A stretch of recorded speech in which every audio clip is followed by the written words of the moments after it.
Hoje venho falar do Novo Testamento. Ele é composto por 27 livros e começa com os 4 evangelhos. O primeiro deles é Mateus e inicia com a genealogia de Jesus e termina com sua ressurreição. Nesse livro consta o Sermão do Monte, descrição do juízo final, várias parábolas contadas por Jesus, seus milagres e curas, o maior mandamento, instruções de como viver e de como tratar as pessoas. Também nos ensina como orar, ser sábio e amável na vida diária. Depois vem Marcos, é o menor dos evangelhos. Começa com o batismo de Jesus no Jordão e nos dá uma visão geral do seu ministério. Também o chamado dos discípulos, curas e milagres como a multiplicação dos pães, Jesus andando sobre as águas, acalmando a tempestade, seu sofrimento, morte, ressurreição e sua ascensão. Nesse livro também fala do maior mandamento, da ceia do Senhor e sobre os sinais do fim dos tempos.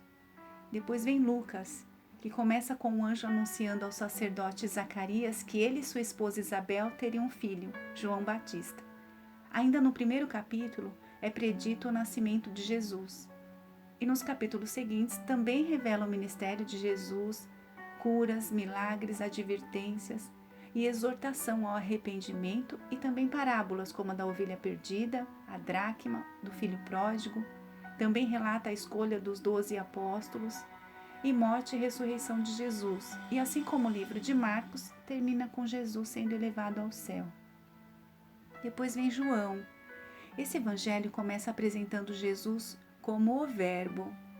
Depois relata o primeiro milagre de Jesus, de transformar a água em vinho. Também a ressurreição de Lázaro, a cura de um cego de nascença e diversos outros milagres e diálogos onde Jesus fala quem ele é e por que Deus o enviou. Passagens que revelam que Jesus é o caminho, ele é o bom pastor, o pão da vida, a luz do mundo, e todo aquele que nele crê terá a vida eterna. Fala também da promessa de Jesus sobre a vinda do Espírito Santo. Depois vem Atos dos Apóstolos, um livro histórico no qual constam os registros da expansão do cristianismo, conta a história dos apóstolos, ministério, perseguição e a instituição da primeira igreja cristã. Também fala da conversão e viagens missionárias do apóstolo Paulo e da necessidade da unidade entre os irmãos e do poder do Espírito Santo. Fala também do primeiro mártir, Estevão. Depois vem as cartas, começando com Romanos. São cartas escritas por Paulo às igrejas de Roma, falando das boas novas sobre Jesus, da graça de Deus, da justificação pela fé, da luta contra o pecado. Paulo aconselha nessas cartas como os cristãos devem tratar uns aos outros, quais seus deveres para com as autoridades e diversos ensinamentos para a vida diária, como amor ao próximo.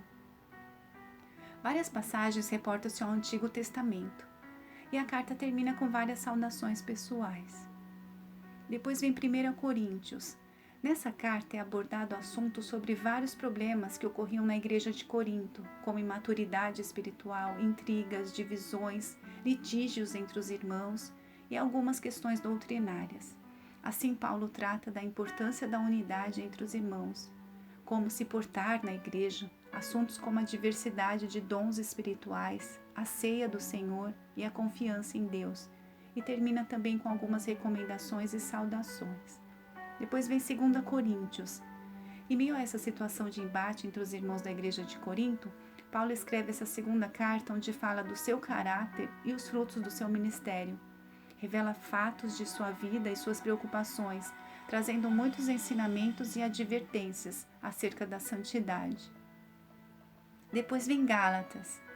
Paulo dirige essa carta a diversas igrejas na Galácia, afirmando que é apóstolo de Jesus e que deve levar as boas novas sobre Jesus para os não-judeus, e discute a importância da fé e a liberdade que as pessoas recebem quando colocam sua confiança em Cristo. Também fala da graça de Deus e a lei, e apresenta o fruto do Espírito e nos orienta a vivermos pelo Espírito. E termina a carta nos aconselhando a fazermos o bem. Depois vem Efésios. Essa carta nos ensina que a salvação é pela graça e trata também das bênçãos espirituais, da nova vida em Cristo através do Espírito de Deus, da necessidade de andarmos em amor, da unidade entre os irmãos, da santidade e conselhos práticos acerca da vida e relacionamentos, como deveres conjugais e deveres de pais e filhos. Depois vem Filipenses. Paulo escreveu essa carta na prisão para a igreja de Filipos e os anima a permanecerem fiéis a Cristo e se alegrarem em Deus, independente das circunstâncias. Essa carta contém uma mensagem bastante otimista e muitos conselhos práticos para a vida, como alegrarmos no Senhor, fazermos as coisas sem murmurações, prosseguirmos para o alvo, para não andarmos ansiosos, para apresentarmos nossos pedidos a Deus.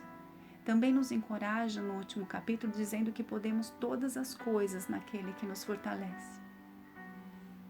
Depois vem Colossenses. O propósito dessa carta escrita por Paulo à igreja de Colossos é para adverti-los sobre as falsas doutrinas. Paulo nos estimula continuamente a mantermos o Senhor em primeiro lugar em nossas vidas e nos dá instruções para um viver santo. Também nos exorta a fazermos tudo como se estivéssemos fazendo para Deus e não para homens. Ele nos diz que Cristo está em nós como a esperança da glória e nos lembra que somos plenos e perdoados nele. Também traz instruções às esposas e aos maridos. Depois vem 1 Tessalonicenses. Nessas cartas a Tessalônica, Paulo expressa sua alegria pela fidelidade da igreja e os encoraja a continuarem firmes em meio às perseguições, nos incentivando desse modo a mantermos a fé em meio aos sofrimentos, vivermos para agradar a Deus. Traz também instruções acerca da santidade, do amor fraternal e fala a respeito do retorno de Cristo, nos encorajando a estarmos preparados para a sua vinda. Depois vem 2 Tessalonicenses, onde traz esclarecimentos sobre a segunda vinda do Senhor e recomenda para que observemos os sinais que precedem essa vinda. E traz também ensinos e advertências. Depois vem 1 Timóteo. Nessa carta, ela é repleta de conselhos aos líderes das igrejas locais para cuidarem das necessidades espirituais das pessoas que estão sob seu cuidado, e também conselhos a todos os cristãos, e enfatiza a importância de orarmos por todos, inclusive por aquelas pessoas que ocupam posições de autoridade, e para vivermos uma vida disciplinada. Segundo Timóteo, Paulo afirma a doutrina da justificação pela fé e previne algumas dificuldades que pudessem surgir referente à conduta e comportamento. Depois vem Tito. Essa carta escrita por Paulo a Tito trata dos deveres e da maneira de agir dos dirigentes da igreja e das responsabilidades de Tito para que sirva de exemplo para todos por sua maneira de agir correta. Fala da tarefa e da conduta cristã. Depois vem Filemão. Nessa carta, Paulo pede a Filemão para perdoar Onésimo, um escravo que fugiu, e também para aceitá-lo de volta, não como um escravo, mas como um irmão em Cristo. Depois vem Hebreus. Contém uma descrição de Jesus e encoraja os cristãos a permanecerem fiéis a Cristo e aprenderem com ele. Também trata da importância da fé, citando vários exemplos de pessoas de fé do Antigo Testamento, além de vários conselhos e advertências. Depois vem Tiago. Contém várias instruções de como devemos agir, como ajudar os necessitados, não fazer acepção de pessoas, a necessidade de não somente crer, mas agir, porque a fé sem obras para nada aproveita. Fala do poder da língua, da sabedoria que vem do alto, conselhos para resistirmos à tentação e também sobre a oração.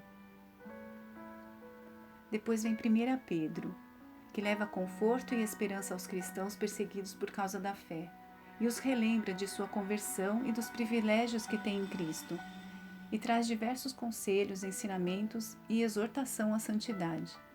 Também contém várias citações do Antigo Testamento. Depois vem 2 Pedro, onde adverte os cristãos sobre os falsos profetas e a se manterem fiéis a Deus, e também sobre que o Senhor virá um dia para julgar o mundo. e nos aconselha a crescermos na graça e no conhecimento de Jesus Cristo. Depois vem 1 João, que declara que Jesus é o Cristo. Também adverte sobre falsos profetas e sobre verdades básicas da vida cristã, como compromisso com Deus e com Jesus, confissão dos pecados e o perdão por Cristo, sobre guardarmos os mandamentos, e afirma 2 vezes que Deus é amor. Depois vem 2 João, onde ele reitera para obedecermos aos mandamentos e nos previne sobre os falsos profetas e enganadores astutos. Já em 3 João, fala da amabilidade e do amor fraternal e encoraja os obreiros de Deus a serem hospitaleiros. Depois vem Judas. É uma advertência contra a influência de pessoas ímpias e falsos profetas. Também previne os cristãos a manterem a fé em Deus e ajudarem aos que se deixam levar por esses enganadores. Cita diversos trechos do Antigo Testamento. O próximo livro é o Apocalipse, o último livro do Novo Testamento. Ele foi escrito pelo apóstolo João e traz a revelação dos últimos acontecimentos. João descreve uma série de visões numa escrita cheia de simbolismos e códigos, lembrando que vivemos sim uma guerra espiritual. Esse livro encoraja os cristãos que, se permanecerem fiéis a Cristo, receberão a vida eterna, num lugar onde não haverá mais pranto nem dor. E assim termina o livro com boas novas, apesar dos prenúncios do fim. Para os que creem, o livro de Apocalipse se transforma num livro de esperança, e não de medo ou de receio. É isso. A Bíblia é uma biblioteca de livros muito bem organizada e foi inspirada por Deus. Como eu já disse no vídeo anterior, é um manual de ensinamentos, instruções e conselhos práticos para a vida diária. E é de suma importância conhecê-la, para a gente ter uma melhor compreensão das revelações de Deus para nós. Até o próximo vídeo. Deus te abençoe. Graça e paz.